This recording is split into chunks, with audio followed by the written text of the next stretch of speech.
Welcome to the Enchanted Library, where we turn the pages of books, beautiful and old, living and magical. It's time to curl up, get cozy, and join us on an adventure.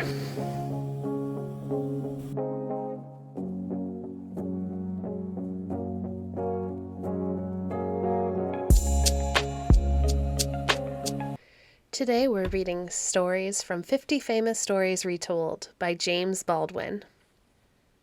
The Story of Regulus. On the other side of the sea from Rome, there was once a great city named Carthage. The Roman people were never very friendly to the people of Carthage, and at last a war began between them. For a long time it was hard to tell which would prove the stronger. First the Romans would gain a battle, then the men of Carthage would gain a battle, and so the war went on for many years. Among the Romans there was a brave general named Regulus, a man of whom it was said that he never broke his word.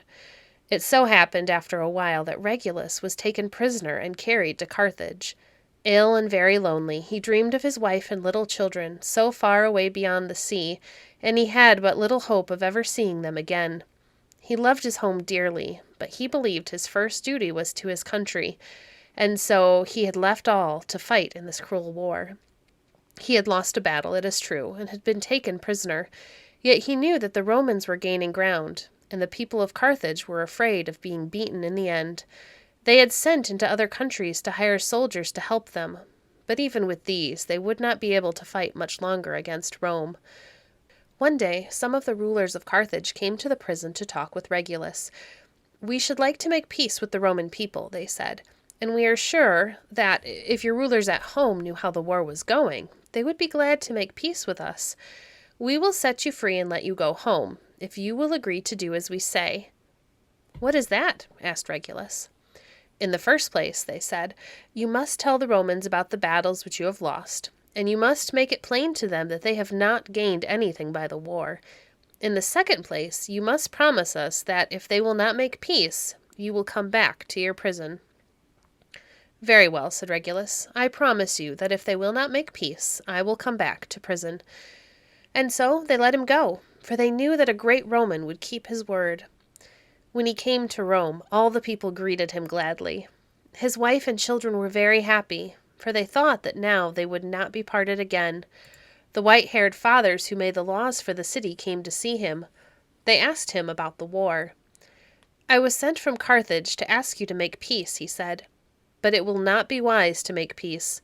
True, we have been beaten in a few battles, but our army is gaining ground every day. The people of Carthage are afraid, and well they may be. Keep on with the war a little while longer, and Carthage shall be yours. As for me, I have come to bid my wife and children and Rome farewell. Tomorrow I will start back for Carthage and to prison, for I have promised." Then the fathers tried to persuade him to stay. "Let us send another man in your place," they said. "Shall a Roman not keep his word?" answered Regulus. "I am ill, and at the best have not long to live. I will go back, as I promised."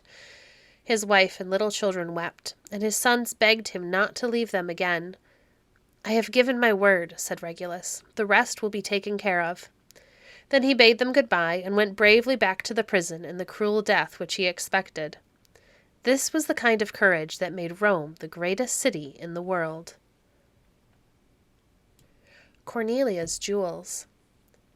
It was a bright morning in the old city of Rome, many hundred years ago.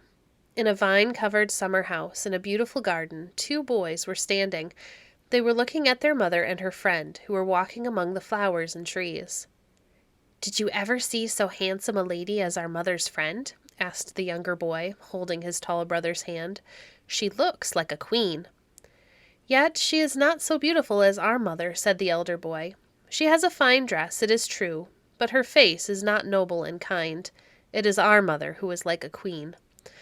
"That is true," said the other. "There is no woman in Rome so much like a queen as our own dear mother." Soon Cornelia, their mother, came down the walk to speak with them. She was simply dressed in a plain white robe. Her arms and feet were bare, as was the custom in those days, and no rings nor chains glittered about her hands and neck. For her only crown, long braids of soft brown hair were coiled about her head, and a tender smile lit up her noble face as she looked into her son's proud eyes. "Boys," she said, "I have something to tell you." They bowed before her, as Roman lads were taught to do, and said, "What is it, mother?" "You are to dine with us today, here in the garden, and then our friend is going to show us that wonderful casket of jewels of which you have heard so much." The boys looked shyly at their mother's friend. Was it possible that she still had other rings besides those on her fingers? Could she have other gems besides those which sparkled in the chains about her neck? When the simple outdoor meal was over, a servant brought the casket from the house. The lady opened it. Ah, how those jewels dazzled the eyes of the wondering boys! There were ropes of pearls, white as milk and smooth as satin, heaps of shining rubies, red as the glowing coals, sapphires as blue as the sky that summer day, and diamonds that flashed and sparkled like the sunlight. The brothers looked long at the gems. "Ah," whispered the younger, "if our mother could only have such beautiful things." At last, however, the casket was closed and carried carefully away. "Is it true, Cornelia, that you have no jewels?" asked her friend. "Is it true, as I had heard it whispered, that you are poor?" "No, I am not poor," answered Cornelia, and as she spoke she drew her two boys to her side. "For here are my jewels. They are worth more than all your gems." I am sure that the boys never forgot their mother's pride and love and care, and in after years, when they had become great men of Rome, they often thought of this scene in the garden, and the world still likes to hear the story of Cornelia's jewels. Androclus and the Lion. In Rome there was once a poor slave whose name was Androclus. His master was a cruel man, and so unkind to him that at last Androclus ran away. He hid himself in a wild wood for many days, but there was no food to be found, and he grew so weak and sick that he thought he should die. So one day he crept into a cave and lay down, and soon he was fast asleep. After a while a great noise woke him up. A lion had come into the cave and was roaring loudly. Androclus was very much afraid, for he felt sure that the beast would kill him. Soon, however, he saw that the lion was not angry, but that he limped as though his foot hurt him. Then Androclus grew so bold that he took hold of the lion's lame paw to see what was the matter. The lion stood quite still and rubbed his head against the man's shoulder. He seemed to say, "I know that you will help me." Androclus lifted the paw from the ground and saw that it was a long, sharp thorn which hurt the lion so much. He took the end of the thorn in his fingers. Then he gave a strong, quick pull, and out it came. The lion was full of joy.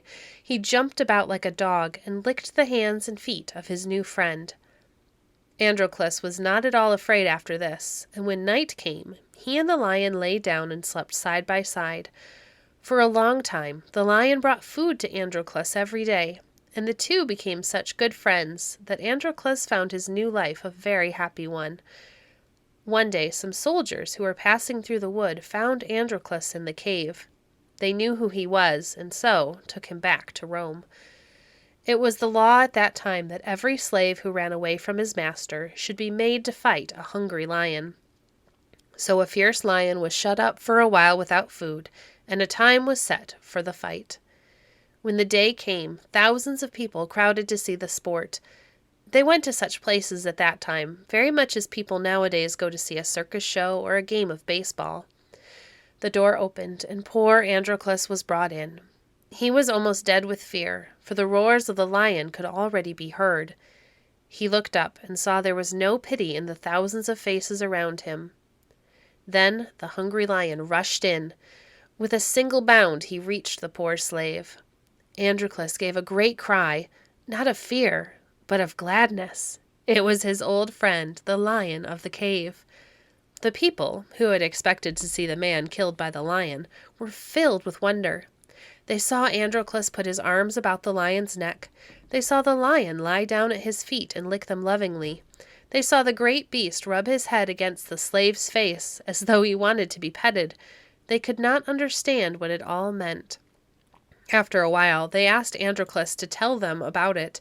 So he stood up before them, and with his arm around the lion's neck, told how he and the beast had lived together in the cave. "I am a man," he said, "but no man has ever befriended me." This poor lion alone has been kind to me, and we love each other as brothers." The people were not so bad that they could be cruel to the poor slave now. "Live and be free," they cried. "Live and be free." Others cried, "Let the lion go free, too. Give both of them their liberty." And so Androclus was set free, and the lion was given to him for his own, and they lived together in Rome for many years. Horatius at the Bridge. Once there was a war between the Roman people and the Etruscans, who lived in the towns on the other side of the Tiber River. Porsena, the king of the Etruscans, raised a great army and marched towards Rome. The city had never been in so great danger. The Romans did not have very many fighting men at that time, and they knew they were not strong enough to meet the Etruscans in open battle, so they kept themselves inside of their walls and set guards to watch the roads. One morning, the army of Porsena was seen coming over the hills from the north. There were thousands of horsemen and footmen, and they were marching straight toward the wooden bridge that spanned the river at Rome. "What shall we do?" said the white-haired fathers, who made the laws for the Roman people.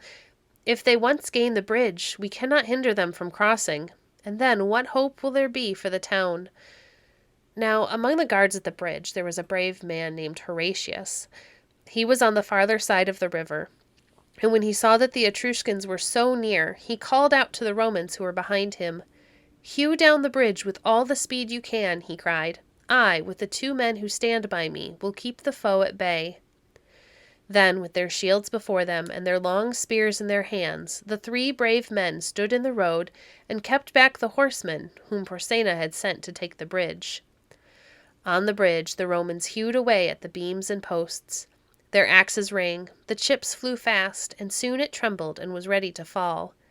Come back and save your lives," they cried to Horatius and the 2 who were with him. But just then, Porsena's horsemen dashed toward them again. "Run for your lives," said Horatius to his friends. "I will keep the road." They turned and ran back across the bridge. They had hardly reached the other side when there was a crashing of beams and timbers. The bridge toppled over to one side and then fell with a great splash into the water. When Horatius heard the sound, he knew the city was safe. With his face still toward Porsena's men, he moved slowly backward until he stood on the river's bank. A dart thrown by one of Porsena's soldiers put out his left eye, but he did not falter. He cast his spear at the foremost horseman, and then he turned quickly around. He saw the white porch of his own home among the trees on the other side of the stream. And he spake to the noble river that rolls by the walls of Rome, "O Tiber, Father Tiber, to whom the Romans pray, a Roman's life, a Roman's arms, take thou in charge today." He leaped into the deep, swift stream. He still had his heavy armor on, and when he sank out of sight, no one thought he would ever be seen again. But he was a strong man, and the best swimmer in Rome. The next minute he rose. He was halfway across the river, and safe from the spears and darts which Porsena's soldiers hurled after him. Soon he reached the farther side, where his friends stood ready to help him. Shout after shout greeted him as he climbed upon the bank. Then Porsena's men shouted also, for they had never seen a man so brave and strong as Horatius. He had kept them out of Rome, but he had done a deed which they could not help but praise. As for the Romans, they were very grateful to Horatius for having saved their city. They called him Horatius Cockles, which meant the one-eyed Horatius, because he had lost an eye in defending the bridge. They caused a fine statue of brass to be made in his honor, and they gave him as much land as he could plow around in a day. And for hundreds of years afterward, with weeping and with laughter, still was the story told, how well Horatius kept the bridge in the brave days of old. Thank you for joining us today. If you enjoyed today's episode, please leave a review on your favorite podcast platform and share our podcast with a friend. Visit our website at www.enchantedlibrary.net to see our past books or to connect with us on Facebook.